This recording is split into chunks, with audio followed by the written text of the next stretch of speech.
It's been a hot minute since I've made a Starfield video. In fact, this is my first video about Starfield this year. Since my last recap video, I only made 4 Starfield videos, one of which is a revision of my opinion about the various traits in the game, and I haven't touched this game since February. And honestly, if it wasn't for Star Citizen pivoting to a monthly update format, I'd probably still be making Starfield videos, mostly about the thousands of mods available in the Creation Store. But it isn't just me that has been neglecting Starfield. Bethesda has gone almost AWOL since the start of this year. I say almost because they did sprinkle in a few minor updates here and there. They're like the dad who's gone off to the store to grab some milk, or in this case, new DLC, or really any new content for Starfield. Even though Bethesda has been noticeably muted about the game, Starfield's social media pages are still surprisingly active, highlighting mods, fan creations, and the occasional made-up holiday. But despite the hate Starfield has gotten and Bethesda's absence, the game has a surprisingly robust player base, averaging peak concurrence of 4,000 to 7,000 players on Steam every day. Numbers that many recent live service games would kill for, like XDefiant, Fragpunk, Supervive, and Splitgate, just to name a few. I guess that's the power of mods. It has gotten me thinking though. Looking back at what Todd Howard said about supporting this game for, what was it, 5 years? 10 years? I don't remember. But regardless, seeing how this year went, I think the future of this game has become a lot clearer, and I don't think it's in a way that anyone expected when he first said it. So join me as we look back on everything that's happened, or lack thereof, in year 2 of Starfield's release, and see how this year could be an indicator about how Todd Howard plans to support this game going forward in the next few years. Of course, we gotta start off with Shattered Space. Released on September 30th, everyone including me was hoping this would be the start of Starfield's redemption. Boy, were we wrong. I already made a video reviewing Shattered Space, so if you want my full opinion about the expansion, I've linked it in the description, which you can watch after this video. I remember going into this expansion, I was planning to make a ton of videos about Shattered Space, because there was nothing going on in Star Citizen, and everyone was hyping Shattered Space. And so I dived into it, and I played it, and played it, and played it, until I eventually finished it. And the entire time I was playing it, I was thinking, is there anything in this expansion that's interesting enough to make a video about it? And throughout the entire playthrough, the answer was no. The quests weren't that interesting.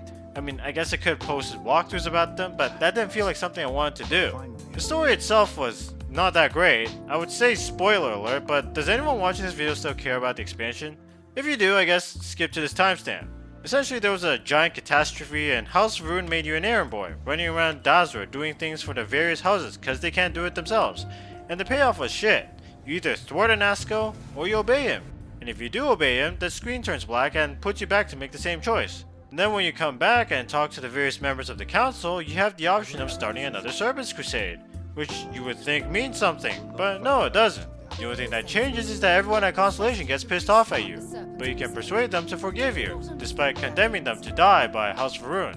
But that's it, nothing tangible happens. No increased pirate activity by Varun Zealots or any epic space battles. By the end of the year, the game's social media posted this graphic, which would have meant something if the choice meant anything. And as one comment on Facebook perfectly put it, still looking for the option to tell the UC, or Freestar, that works too, that I found the House Varun homeworld, and now would be the perfect time to attack because they suffered a major catastrophe.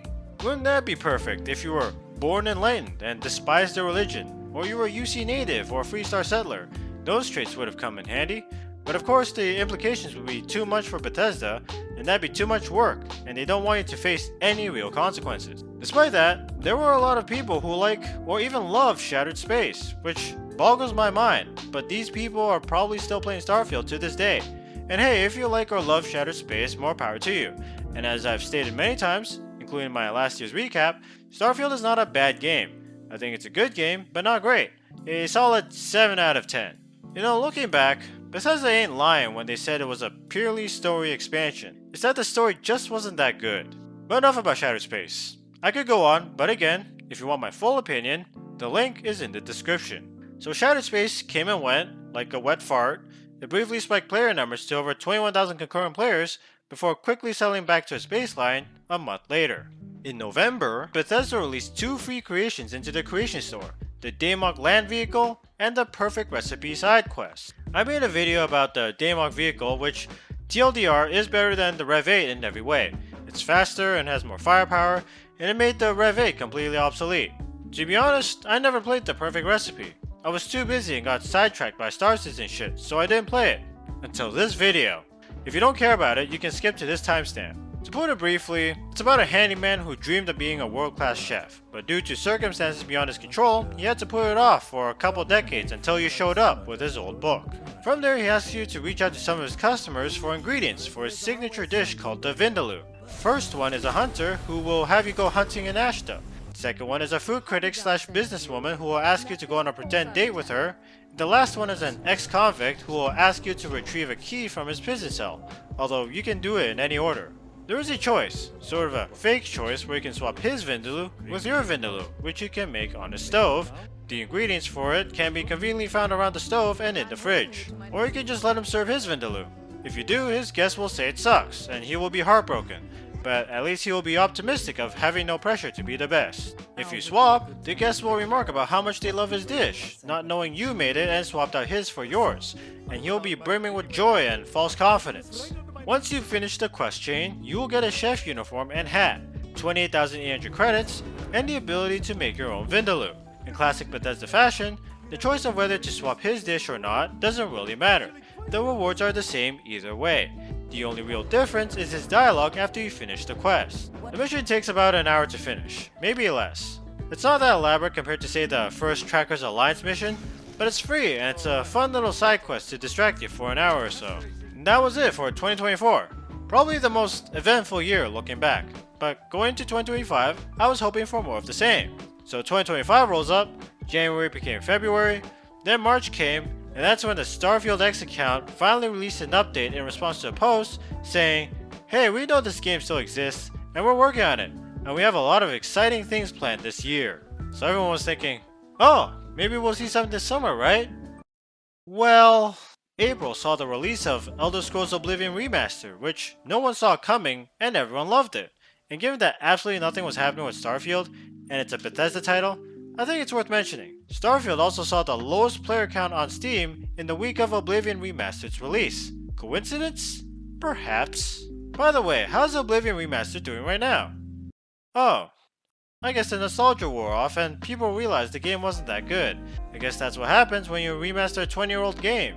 After 6 months of absolutely nothing, Bethesda finally released a May update for Starfield with tons of improvements and bug fixes. But the most important thing from that update was they've doubled the size limit of creations from 1 to 2 gigabytes and allowed bundling multiple mods together in the creation store. This should allow the creation of larger, more complex mods to be sold, although I don't think this applies to less official distributors like Nexus Mods. Speaking of mods, in the same week, Modern Kingath released a creation called Watchtower, which was highlighted by Bethesda. I haven't played it, but I plan to whenever the next expansion is announced and more people are paying attention to Starfield, and this might be a good use of the 1,000 credits I've yet to spend. But it wasn't all sunshine and roses, because in that same month, the modders of the Starfield community patch announced they were abandoning their mod because they were done with Starfield and would rather do other things than give a damn about this game. And as of the recording of this video, no one has picked up the mantle to maintain this mod. Kinda sad because 3 years ago they pledged to fix this game, and they're supposed to be the most hardcore supporters of Starfield, and well, here we are. Although there is the unofficial Starfield patch, which, after a 6-month hiatus, jumped back to life for the May update. And then Summer Games Fest and the Xbox Showcase rolled around, and I and many other people were hoping we were going to see some sort of announcement for Starfield. I mean, after all, that's when they fully announced Shattered Space. And every time you two are getting rough, my mind just sounds like Shia LaBeouf. It says no, no, no, no, no, no, no, no. Nothing. Zip. Zilch. Fuck all. An absolute nothing burger from Summer Games Fest, and July wasn't any better. Then the August update rolled out, which was basically nothing, just some generic minor improvements and fixes, but hey, it says they got exciting things to share in the coming months, whatever that means. Then we got Gamescom. Surely we might see something, right? Nope, not a single star nor field in sight. Actually, I'm mistaken, there's a Star Sand Island, and Starfield was completely absent from Bethesda's schedule. It wasn't until last week when Bethesda released a video of one of their key developers, Tim Lamb, where they finally talked about Starfield, and again, all they can say is, we're working on it, there's gonna be new shit, and yes, there's a new expansion. But that's it. Nothing but breadcrumbs. Let me just say this. I don't hate the guy, I'm pretty sure Tim Lamb is a great guy, but if we've gone this far without Bethesda showing us anything, I highly doubt we'll be seeing anything substantial from Bethesda regarding Starfield this year. Let me put this in perspective. On May 1st last year, they released their May update video, in which they showed a sneak peek of land vehicles, which didn't come out until August 20th, over 3 months after they first showed it. If we applied that same timeline, we wouldn't see anything until mid-December, and that's if they showed anything, which they didn't. There were other stuff they showed too in that video, like the bounty hunter stuff, which came out a month later, so there's still a possibility they might release something this year, but given that they still haven't showed us anything, I highly doubt it. And that's year 2 of Starfield, much less eventful than the first one, which is good or bad depending on how you see it. I'm currently balls deep in Star Citizen, so I don't mind I guess. I gotta give an honorable mention to No Man's Sky. They recently released an update that essentially copies Starfield's shipbuilding mechanic, which I don't have a problem with that, but what's most impressive about it is no loading screens. How about that?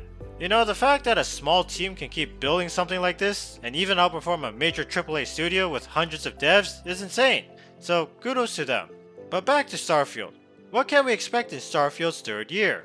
Well, currently, we might be going through what I like to call the overhaul phase. When Shattered Space came out, and Bethesda saw a worse than expected reception around it, I think they realized, well shit, we can't continue on like this. We're gonna have to really fix this. They say they've listened to our feedback and are implementing new features and systems. If it's something like removing the loading screens, that would require overhauling the entire game and the engine itself, which I can imagine would take a while and could be why they have nothing to show, cause that's not something you really can show. There are other stuff like redesigning planetary navigation, which might mean removing the borders, or overhauling the procedural generation system to make it more interesting. How? I don't know. But again, these things you can't really show or talk about while it's being worked on. There have been rumblings. Data miners found some code snippets referring to cruise mode on ships, which people have theorized might be referring to interplanetary or maybe even interstellar travel. This could also be in reference to existing functionality, because traveling to another planet in the same system and traveling to a different star system trigger different cutscenes, and maybe it's just a way for them to differentiate between them. Although there was a small patch that removed all the code mentioned in the Reddit thread, so who knows?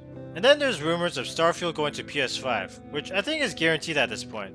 Microsoft has been making a ton of money releasing their exclusives onto PlayStation, and Starfield isn't moving Xboxes anymore, so I wouldn't be too surprised if they release Starfield on PS5 and a new expansion at the same time. However, if we don't see any announcement of Starfield's new expansion by, let's say, the Game Awards, I'll be hard pressed to expect a new expansion to be released at the first half of 2026, especially when GTA 6 is releasing in May. To release Starfield PS5 and or the new expansion within the same window as GTA 6 is borderline suicidal, even if it's just an expansion. GTA 6 is like a nuke that will obliterate every game around it, and every publisher is afraid of releasing any games near it.